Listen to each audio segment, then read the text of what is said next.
Hello. So it is October 16th, 17th. It's October 17th. And I have a ridiculously large book haul. This is the first of a few. It's a book month. And you can see right there, I have more books that I haven't processed yet. So these are some of the books I've gotten recently. I'm also getting over a cold, which is also why this one's so big, because I wanted to wait until I wasn't continuously having to cut because I was like coughing or sniffing up a lot. You can hear him a little congested yet, and I'm like, a little out of breath from moving all these books over, just from the fact that I can't breathe quite as well. But I'm for the most part better. So let's talk about it. It's a lot of Stephen King. I'm not gonna lie, I don't know what it was about this book month, but I just went fucking ham on the eBay Stephen King lots. So I got a lot of Stephen King. I think it's because I've been reading a lot of Stephen King, and he's very nostalgic and homey for me personally. So yeah, let's start at the back here. So the first book I have here is Hidden Pictures by Jason Rekulak, which is a thriller that was on my Amazon wish list. It is about it's a confusingly worded sentence. So I'm like, she's babysitting Ted and also a 5-year-old son, Teddy. I'm like, what the hell? Okay. So this is about this woman who is babysitting this little kid, and he likes drawing, but one day he starts drawing pictures of this of like really disturbing things, and she starts getting like really like freaked out by it, which sounds fun. I've been getting more into thrillers, and also I have a lot of coworkers who are really into thrillers, so now I'm like, I want to share. I want to be able to give them recommendations because I read a lot and they know I read a lot. So they're giving me recommendations, and it's like mostly what I read is like not stuff I'd recommend to people. So I'm trying to find stuff I will. So that's why I have this. All right. I also have, this was actually kind of on a recommendation from, I have If You Tell a Lie by Lucinda Berry. My coworker did just recommend Lucinda Berry in general. I've had her kind of on my radar for a while. Saving Noah feels like a really interesting book. But I got If You Tell a Lie, which is about a group of girls who I believe falsely accuse somebody, like a man in their life, I think at a summer camp, of like inappropriate situations, and kind of the repercussions of that. I think I've heard Lucinda Berry she's maybe not, exactly quality wise, like not like top tier, but really fun. So I'm excited about that. All right, then I got a bunch of manga. I have the third volume of Sasaki Miyano by Sho Harusuno. I watched the anime, the first season, back when I still had streaming services. It was very cute. I've read the first 2 volumes. I'm excited to continue on. This is really, it's a very cute BL series about these two high school students who are really just, it's very cute. It's very slow burn. It's adorable. It's a good time. All right, then I've got some more manga. I do have some really great manga lots coming. There's this one lot that I got that is like, it's got Junji Ito's take on No Longer Human, and it's got the first Berserk. But this right here has a bunch of stuff I've never heard of, which I always kind of really like. So I've got I'll Give It My All Tomorrow by Shunju Aono, number 5, and number 3, which is, I believe, about this middle-aged man who is just like not having the best of lives. He's just, he's not very motivated, which sounds kind of fun. I also got the first volume of Edo by Amano Jaku, which is a futuristic story where there's like this little boy is about to get run over, and she tries to protect him, but she finds out that everybody's trying to kill this kid for some reason, and so that sounds fun. It is the first volume too, which is nice. All right, I've got something sketchy here. I have Incubus, Volume 3, which is a terrible looking BL situation. We'll see what goes on here. Probably I'm gonna read this and I'm never gonna talk about it again. So there's that. Then I've got a bunch of volumes in this certain series. Let's make sure we find them all. Okay, it's just these ones. So I've got volumes 3, 4, 5, and 6 of Go With the Clouds North by Northwest. So this is 3, 4, 5, and 6, and I don't really know what this is about. I genuinely have zero idea what this is about, but we will see. It looks a little bit pretentious in a way. Sometimes you see those manga, especially the ones with like the really, really like long titles that are like, you can tell are just gonna have so much fan service in them. This is like the opposite of that is what I'm getting from this. So I've got these. And if I like them, then maybe I'll go back and read 1 and 2. All right, I've got Variant, Volume 1 by Laura Sugimoto, which has this lovely sticker right there. So this is probably another one that I'm never gonna think about again. But this is about like this young woman who she has like been infused with the DNA of a monster, and then her arm kind of acts on its own, kind of like a parasite thing. I'm feeling, except for without like the funny situations that has that. But you can see like there's some gore going on there. That's pretty cool. All right, then I did.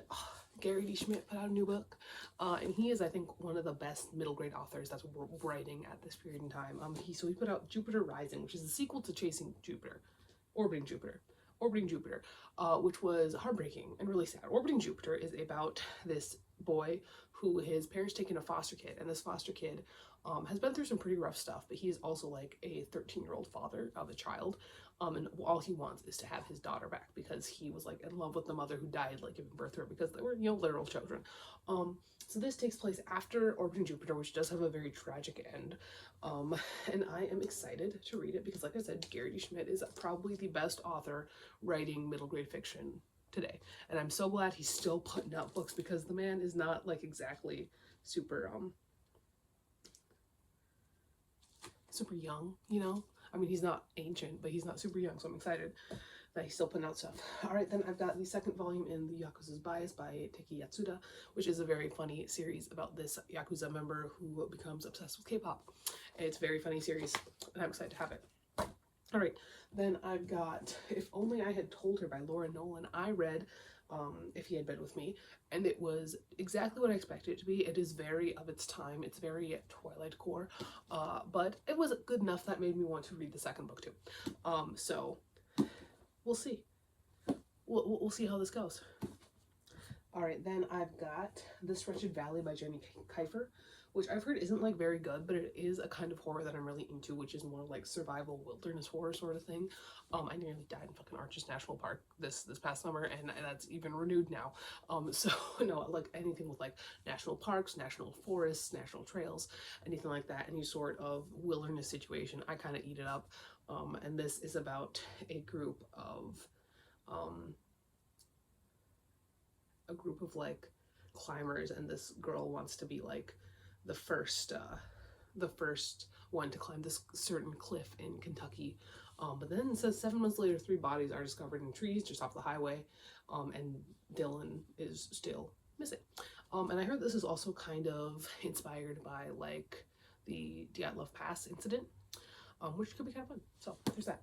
All right, and then I've got the first of a fucking 1,000 Stephen King books. I have Revival, which I've actually only read once, and I loved it the year I read it. I think it was my favorite book of whatever year it came out. Was it 2014? I think it was 2014. Yeah, it was my favorite book of 2014. I was like 17 years old. I loved it. It was my favorite book of all time, and I haven't read it since. So it'll be good to reread that. From what I recall, there's the whole ant thing. I don't know. And then I've got The Song of Susanna by Stephen King. With Stephen King, I am only keeping hardcovers unless they are special in some other way, either to me or just in general. So I probably will not. I've got a lot of these really nice big Dark Tower books. I'm probably not going to be keeping any of them. So if you are buying stuff from me on eBay, keep an eye out because there might be some on here. I am trying to get as many of these nice big tall paperbacks of them to my mom's classroom as possible, because I left them with a bunch of like really crappy little mass market paperbacks, and I left them to have nicer copies. But after that, here are some of these. Like, your girl can only have so many copies of Wasteland in this exact edition, because I swear to God, I've hauled this exact edition 17 times. So I also got this. Then I've got Black House by Stephen King and Peter Straub. Again, I've only read this once. I think I only read the Talisman. I might have read the Talisman twice. I think I did actually, but I only read Black House once. I remember enjoying it, and this is a delightfully floppy paperback, so that'll be nice. I do have it in hardcover. So that's the one I'll be keeping, but it'll be fun to reread. All right, then I've got Cell, which again I've only read once. So we've got a lot of these like post-2000 King novels that I haven't read a million times. Just kind of nice sometimes. But again, this isn't a hardcover, so you know. And then a couple more Dark Towers. We got Wizard in Glass, and then The Dark Tower. Again, in the big paperbacks. Great series. I love the Dark Tower series. I think I read it straight through 2 or 3 times. I've read various volumes in the series many times, so it's gonna be fun to reread. I love rereading. I love Roland. I love Eddie. It's a great time. All right, 4 Past Midnight, my favorite novella collection. Gonna be a great time to reread. The Stand, gonna be a great read. I haven't reread The Stand in a hot second. The Stand was my first Stephen King book. I'm excited to reread it because again, I haven't reread it in a hot second, and it's a great. It's a great novel. It just is, you know, like it's a fantastic novel, and I'm excited to reread it. All right, a break from the Stephen King. Bungo Stray Dogs Volume 4. I am determined to actually read the series this time. I read the first volume twice now, and now I just want to continue. I own volumes 3 through 4 now. I think it's a really fun series. I like the idea of like these like classic like authors like using their names and stuff like that. I don't know, just the English major in me really likes that, so that's mostly what I like about that. I'm not gonna lie. All right, Everything the Darkest East by Eric LaRocca. I read one book by Eric LaRocca, and it was, what was it? It was You've Lost a Lot of Blood, right? Yeah, it was You've Lost a Lot of Blood, and I was pretty mad on it, but I have a couple of his books, and I am willing to give him another shot just because he is so. He's very important in the horror world right now, and so I figure I should stay up to date. I don't know what this is about. All right, this one looks really fun. That is Moon of the Crusted Snow by, I'm gonna do my best, and I apologize in advance, Wabgeshigu Rice. That is terrible. But this is from a Indigenous author, which is great because nobody's doing horror like Indigenous authors or the Japanese, so that's great. We got a Anishinaabe community loses power in the middle of winter, and unexpected visitors, food supply, death toll. Oh my god, it's gonna be great. It's gonna be great. I know it's gonna be great, and I'm very excited about it.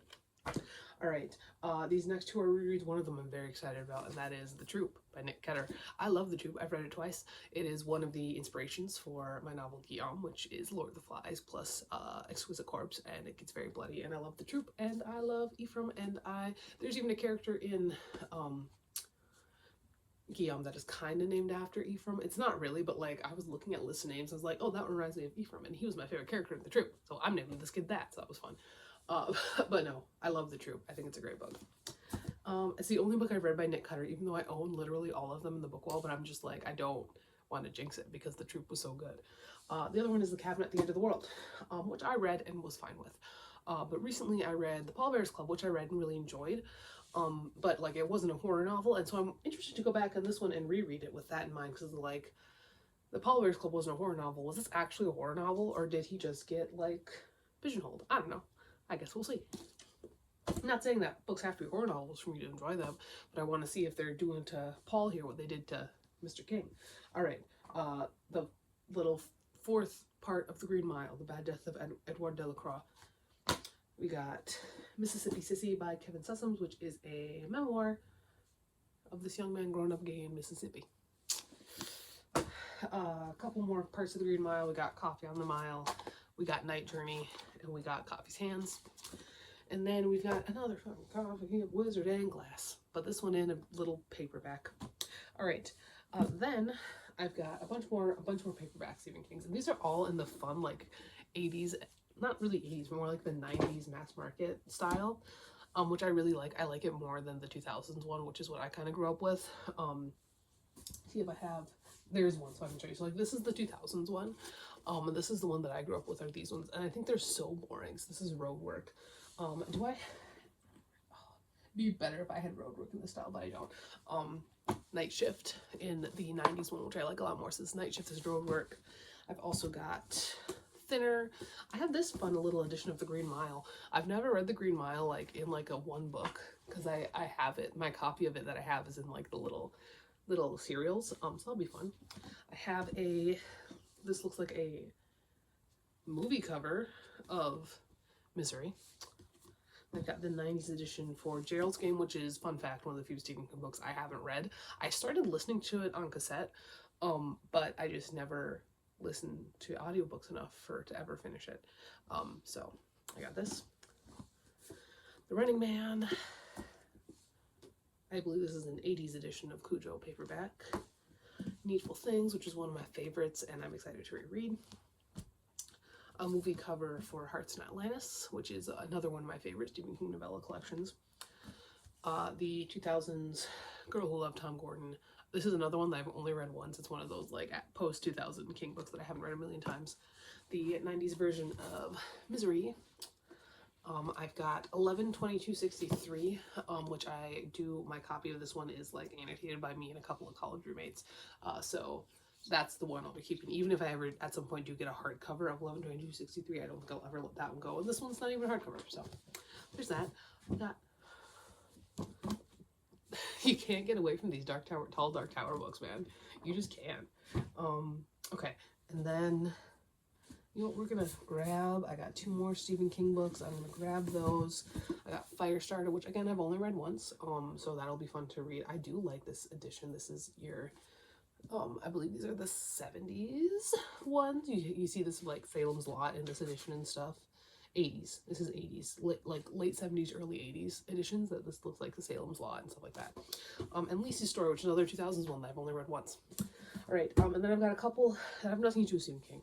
I have Falling Short by Ernesto Cisneros, which is I believe a middle grade novel about these 2 young men trying to figure middle school out. So this is one of the ones I read I can put in my classroom, which I like. I got Scythe by Neil Shusterman. I loved the Unwind series growing up. It was like my favorite of like those dystopians that came out after the Hunger Games. I never picked this up. I'm excited too.